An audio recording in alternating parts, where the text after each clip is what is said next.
Make sure to subscribe and turn on the notifications so you can be alerted when new content is released. Enjoy the video. Installing neurological hardware in your brain in preparation for an experience. And the more you understand what you're doing and why you're doing it, it makes sense that the how gets easier. But if you're waking up every single day and reminding yourself of who you think you are based on old thoughts in your brain that are connected to experiences and emotions that keep you feeling connected to your past, then if you can't think greater than those feelings, then you're thinking in the past, and life stays the same. So you have to break away from your outer world and learn vital information. And I'm going to challenge you with that information, and I want to stretch your mind a little bit outside the box of your comprehension, just so you can begin to build a bigger model of understanding. So, would you make a deal with the person next to you that if you don't understand something, you're not going to quit? You're going to say, well, back up and say that again so I understand exactly what he just said. Can you make that deal with the person next to you? Common people around the world are doing the uncommon. And they are doing supernatural things.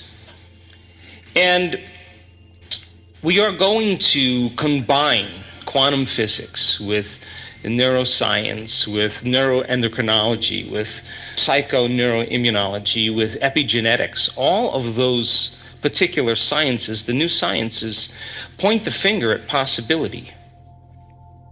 And so every time you learn that information, you're forging new synaptic connections in your brain. That's what you're doing. You're installing new hardware. But if you don't repeat it, if you don't think about it, you don't talk about it, the research shows those circuits prune apart within hours or days, and you forget what you learned.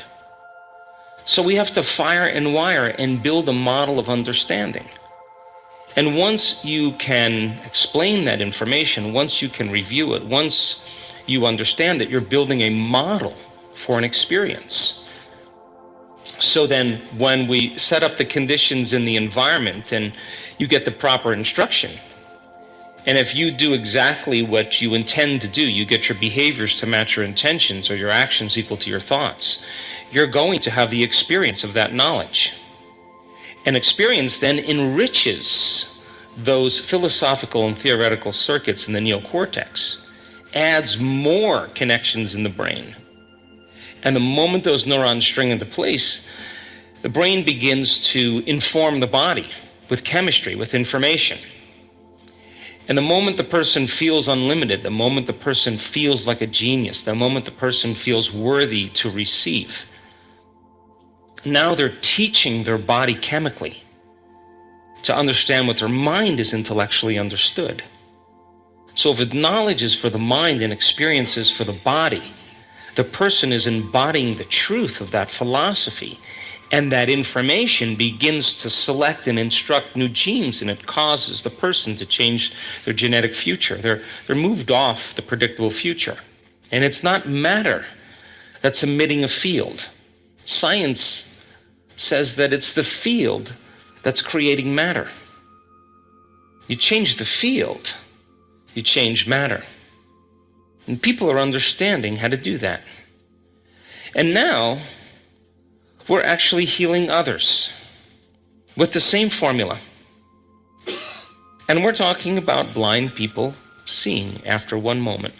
We're talking stage 4 cancers, where the doctors told people to go home and get their affairs in order. Complete reversal. We have the pre and post measurements to prove it. Just in an instant. And those people look just like you.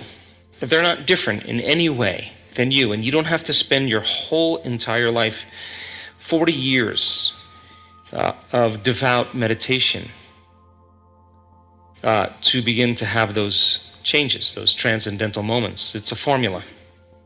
And we're learning how to teach people how to get better at creating that formula. And so this weekend, I want to take some chances with you and do some fun and different things. And their brain begins to fire very disorderly. And the stronger the emotion the person feels from whatever stressor is causing it in their environment, the more they narrow their focus on the cause. And they habituate into this type of focus called a narrow focus, focusing on objects, focusing on the material world, because the hormones of stress heighten the senses to cause us to become materialists. If we don't see it, we don't smell it, we don't hear it, we don't taste it, we don't feel it, it doesn't exist. So we become materialists. So we can't dream in that moment. It's more important to narrow your focus on matter, on the material world. And people get fixated and over-focused.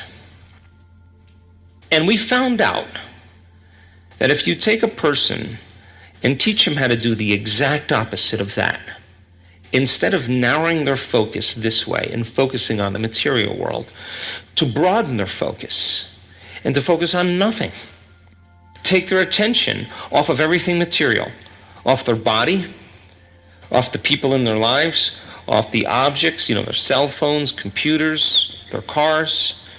Take their attention off the place they sleep, the place they work, the place they live, the place they're sitting, and take their attention off the predictable future and the familiar past.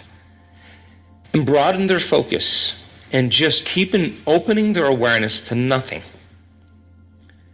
That all of a sudden, brain waves begin to slow down, because when they're sensing, they're not analyzing, they're not thinking. And the act of sensing begins to suppress the neocortex and starts to move into an alpha brainwave pattern. And then, if you do that properly, you can open your focus and keep it open. All of a sudden, those different parts of the brain that were fighting against each other, then in order for you to change, you got to get into the operating system where those automatic programs exist and become familiar with them. Yes or no? And as you begin to observe those thoughts, become aware of those actions, notice those feelings, all of a sudden you're no longer immersed in the program. Your consciousness, you're no longer unconscious, you're conscious and aware. And you begin to objectify your subjective self. And if meditation means to become familiar with, then the more familiar you become with, I can't, I want to quit, this is too hard, the more aware that that is a thought standing in the way between you and something that you truly want, you'll listen less to that voice in your head in your waking day. Would you agree? And if you just said, God, it's 10 o'clock. I haven't complained all morning. It's getting really hard.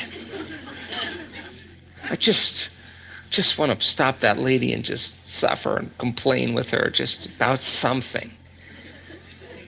If you became conscious that your body wanted to do that, would you agree then that would be a victory in your day?